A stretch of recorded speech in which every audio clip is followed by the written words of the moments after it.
Hello, beautiful beings. Today I want to talk to you about being right. Now, my dad and I had a really interesting relationship, and part of how that relationship would unfold started when I was a very small toddler, and he thought I should pick up a piece of paper off the floor. Now, I apparently didn't believe I had put the paper there, and I was not going to pick it up. So, eventually my mother picked it up because neither of us was going to give in. Now, if you fast forward to when I was a teenager, not a real young teenager, but maybe 15, 16 years old, my dad and I had a huge argument over a really trivial thing. Now, the conversation was about Marilyn Monroe and a song she sang in a movie called That Old Black Magic. The song was called That Old Black Magic. Now, he insisted that she sang this song in Some Like It Hot, in that film. And the film that I knew she sang it in was Bus Stop. So we had this huge argument. I mean, it was enormous, to the point where at the end he said, "There's the door," and I said, "Fine," and I walked out. And it was nighttime and dark and all of that. And so I walked away and took some of my shortcuts because I walked all over back then. I could walk miles and miles. And so after a while, I saw my mom driving up. Well, I assumed it was my mom because my dad wouldn't have looked for me because of the argument, because we were both right. He was right and I was right. So I see my mom's car and I hide in the bushes. And after a while, I went back home, and I don't remember what was said or anything, but I know that we didn't speak to each other for days. And we kind of avoided one another around the house. So decades pass, and I had an opportunity to watch both of the films that we had been arguing over, and lo and behold, we were both right. She sang that song in both films. It's just that his stronger memory was of one film, and my stronger memory was of the other. And at some point, we discussed that argument we had all those years ago and laughed about it and let it go because we were really both right.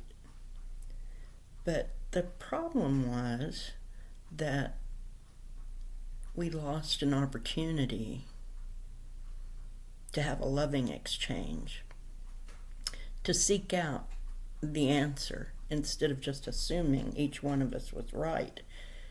We should have sought the answer together and been more loving about it. But we didn't do that. What we did was allow it to cause a rift in our relationship, and that rift lasted some years. And it wasn't just about that. It was the whole idea that I was right, each one of us believing that. And we were. But look at what we lost. We lost the opportunity to grow together.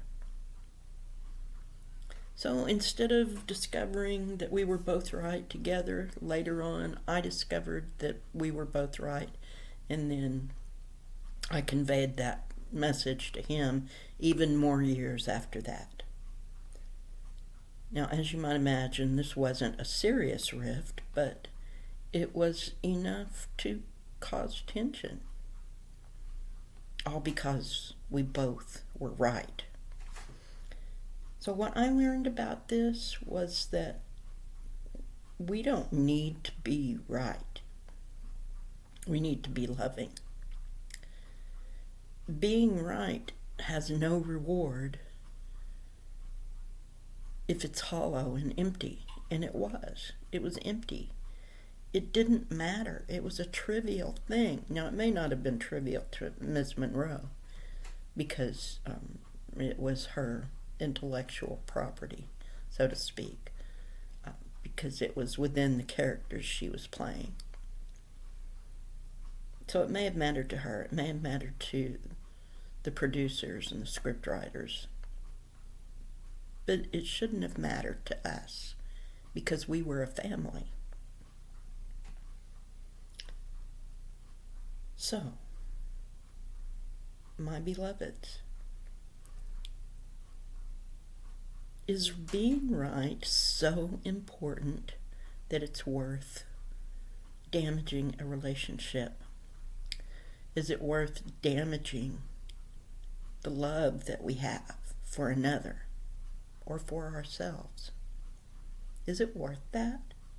Does it really matter? There's very few things, very few times when being right matters in the great scheme of things.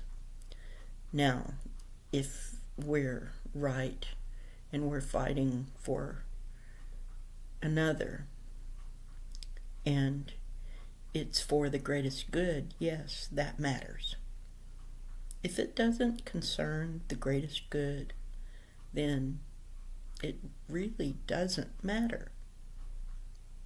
It's just semantics. So, I wanted to go to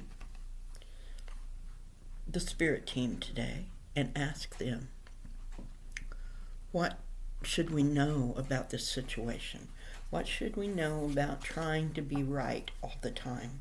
Does it matter? No. My gut feeling is that no, it doesn't matter. All it does is cause division.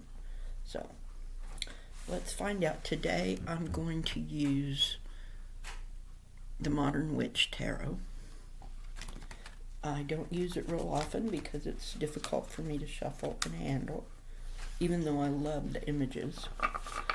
So I'm going to go take a little bit extra effort asking my question and shuffling because I want to make sure that we get the message correct. So now let's do this and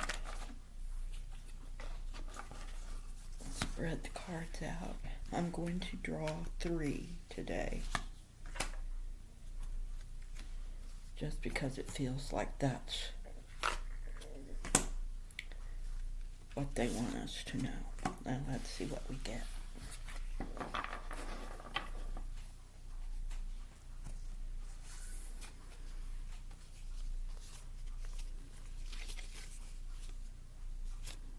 Okay, this makes a lot of sense.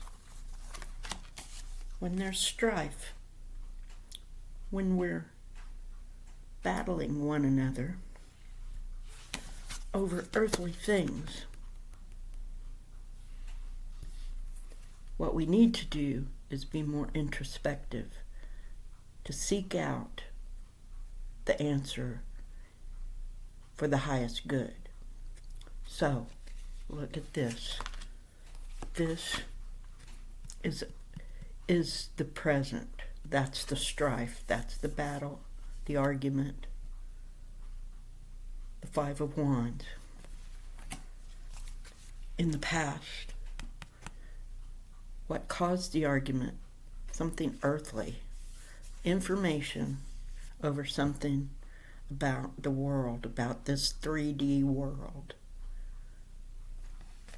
But what we need to be doing is seeking out the answer. Look, she's looking in. She's opening up that laptop to do some research. Find out the other person's point of view. Search that. Find common ground. Decide whether or not that's really an important issue to be fighting over. Is it? Is that an important issue? Probably not. So, beloved, I appreciate your time, all my love, and until next time, beautiful beings.